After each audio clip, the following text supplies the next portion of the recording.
Hello dear students, my name is Lucky Ahuja and I am your EVS teacher for class 5th.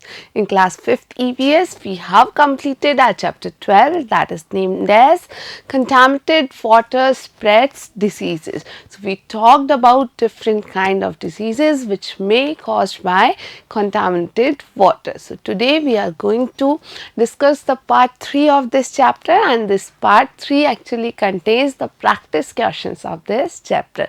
So let's do some practice questions.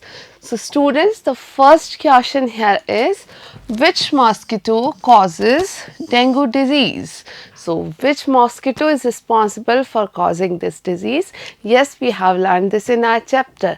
तो बच्चों यहाँ जो हमारे अध्याय का पहला प्रश्न है वो प्रश्न ये है कि कौन सा मच्छर होता है जो कि डेंगू नामक जो बीमारी है वो करता है या उस बीमारी के लिए जिम्मेदार होता है. So the answer is Aedes mosquito causes dengue disease. तो बच्चों याद रखना है कि ये जो एडीज नाम का मच्छर होता है तो ये एडीज मॉस्किटो ही वास्तव में इस डेंगू बीमारी के लिए जिम्मेदार होता है. यही डेंगू नामक बीमारी उत्पन्न करता है. So now we are having question number 2 and question number 2 is right the names of the methods used to purify water. So yes, we should drink purified water and we should use purified water for making our food or cooking our food. So what are those methods which are used to purify water? So answer is, following are the names of the methods used to purify water: boiling, filtering and reverse osmosis.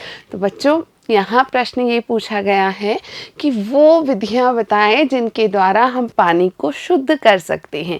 तो बहुत आसान सा प्रश्न है, आपके घर पे भी किसी न किसी रूप में पानी को शुद्ध किया जाता होगा. तो जो मुख्य विधियाँ हैं जिनके द्वारा हम पानी को शुद्ध कर सकते हैं वो है बॉइलिंग यानी उबालना, फिल्टरिंग यानी छानना और रिवर्स ऑस्मोसिस जिसे हम सामान्य रूप से आरओ कहते हैं, आरओ मशीन का उपयोग करके पानी को शुद्ध करना. Now question number 3 is, which diseases are caused by contaminated water?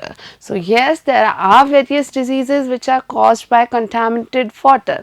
बच्चों इस तीसरे प्रश्न में पूछा गया है कि जो दूषित जल होता है उस दूषित जल से कौन कौन सी बीमारियां उत्पन्न हो सकती हैं.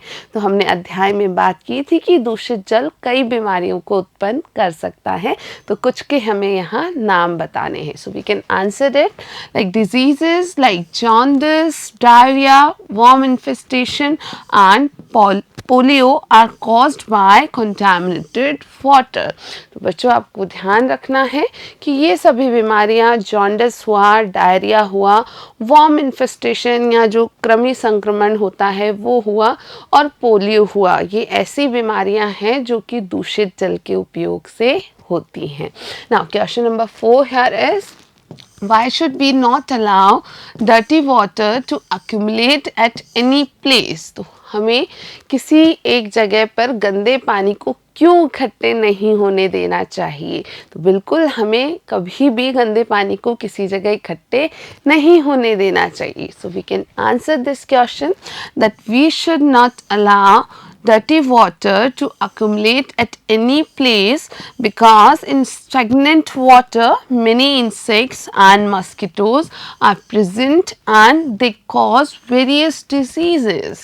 So that is very simple, because we know that this contaminated water actually can cause different kind of diseases, and when dirty water get accumulated at any place, it finally converts into contaminated water. तो बच्चों हमें याद रखना चाहिए कि गंदे पानी को हमें एक जगह इकट्ठे नहीं होने देना चाहिए, क्योंकि ये जो गंदा पानी एक जगह इकट्ठा रहता है यही वास्तव में दूषित जल कहलाता है. और हम जानते हैं कि इस दूषित जल में, इस ठहरे हुए गंदे पानी में अलग अलग तरीके के कीट या अलग अलग तरीके के मच्छर जो हैं वो उत्पन्न होते हैं, और ये सभी कीट और मच्छर जो हैं या जो अलग अलग कृमि हैं और मच्छर हैं वो अलग अलग प्रकार की बीमारियां उत्पन्न करते हैं. So dear students, this was all about the practice questions of this chapter, and we will be continuing learning EVS with our next chapter in next video. That's all for today. Thank you for watching.